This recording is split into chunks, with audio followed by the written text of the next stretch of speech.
السلام علیکم۔ کراچی میں رواں موسم سرما کی اب تک کی سرترین صبح بلوچستان سے سرد اور خشک ہوائیں چلنے لگی۔ ہوا کا معیار بھی خراب، موسمی امراض تیزی سے پھیلنے لگے۔ تازہ ترین ویڈیوز کے لیے چینل کو سبسکرائب کر کے بیل آئیکن اور آل نوٹیفیکیشن پر کلک کریں۔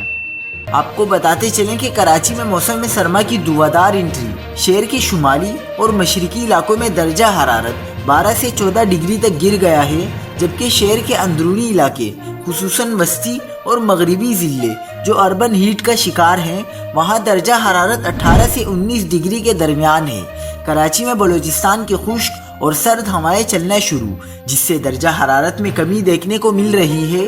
ان خشک ہواؤں کے سبب ہوا کا معیار بھی خراب ہو گیا ہے، جس کے سبب نزلہ، زکام، کھانسی، بخار جیسی بیماریاں پھیل رہی ہیں، جبکہ دسمبر کے دوسرے ہفتے سے ایک طاقتور سردی کی لہر آنے کا امکان ہے، لہذا شہری تیار رہیں۔